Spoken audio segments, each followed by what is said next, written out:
And unfortunately and tragically, the tragedy of Dallas occurred, so they were unable to do that. Barry Goldwater was going to fly them himself. Barry Goldwater's a great pilot, by the way.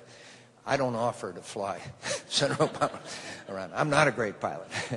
I thought I was good. I thought I was good until I intercepted a surface-to-air missile with my own airplane. But let's do these town hall meetings. Then that way you don't have spin rooms. That way you don't have the gotcha questions. Then you don't have the quotes taken out of context, et cetera, et cetera. So I ask again that Senator Obama would agree. I'll reserve a day a week from now before the convention so that we could engage in what the American people, I think, want.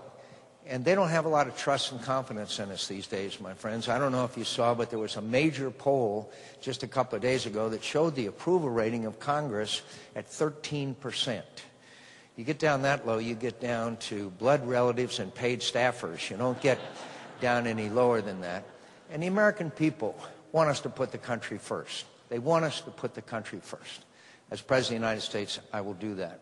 I'd like to mention to you, I think, the three major challenges, the three major aspects of this campaign that are important to the American people are reform, prosperity, and peace. Reform, we have to reform the way we're doing business in Washington, D.C., as you know. The American people, as I just quoted that poll to you, and that's consistent. We need to clean up our act. We need to fix Social Security. We need to fix Medicare. But we got to start by eliminating the wasteful pork barrel earmark spending, which has corrupted us in Washington. I promise you, as President of the United States, I will veto every earmark bill that comes across my desk. You will know their names. I will make them famous. I am proud. I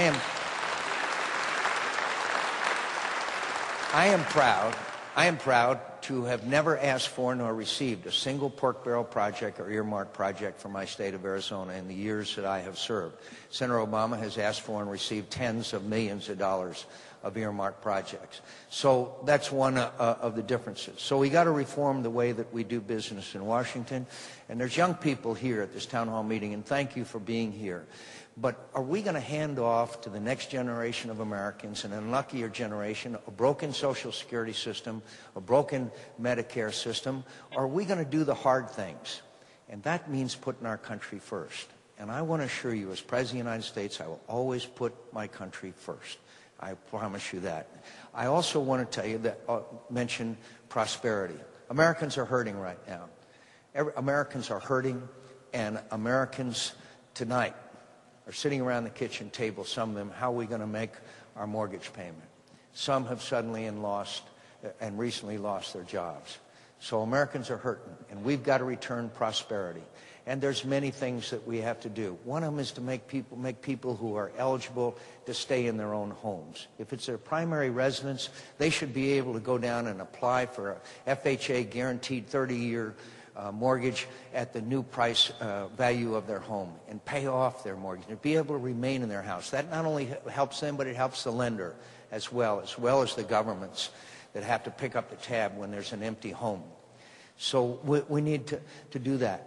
We need to keep people's taxes low. Why should Americans at this difficult time increase the amount of money they're sending to Washington? They shouldn't. I want to tell you, I will keep taxes low.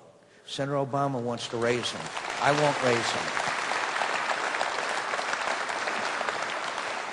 And the third thing, there are many things we need to do, but another major thing we need to do is to become independent of foreign oil and do it soon, and we just must do it immediately. And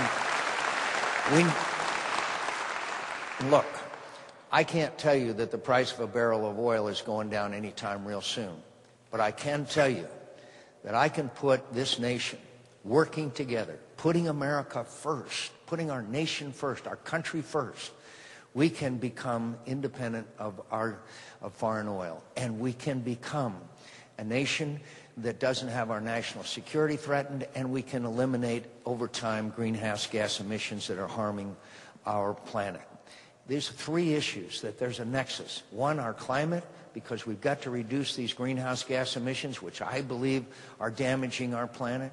We must have economic recovery. I mean, Americans right now on fixed income are hurting the most every time they go to the gas station.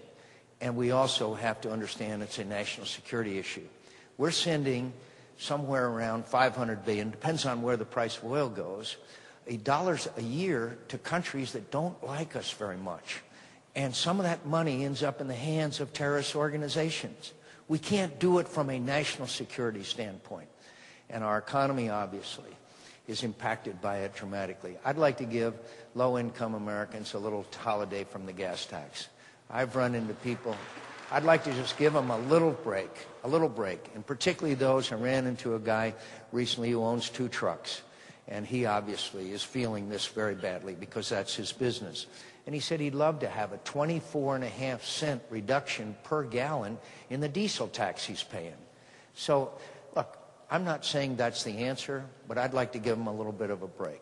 I'd also like to, if the states agree, that we should have offshore exploration for oil and natural gas. If the states want to do it, we should do it. And that again is not the answer, but over time it will have a beneficial effect. We've got to go to wind and tide and solar and all those things that you love and familiar with, but we also have to go to nuclear power. My friends, it takes 5 years in Europe today to build a nuclear power plant. The best estimates in the United States of America are 10, but we don't even know because it's been like 30 years since we began one. So nuclear power is clean and it's safe. The United States Navy has sailed ships around the world for 60 years with nuclear power plants on them, and we've never had an accident. So we have to store, we have to store spent nuclear fuel, and we have to reprocess it. And Americans can meet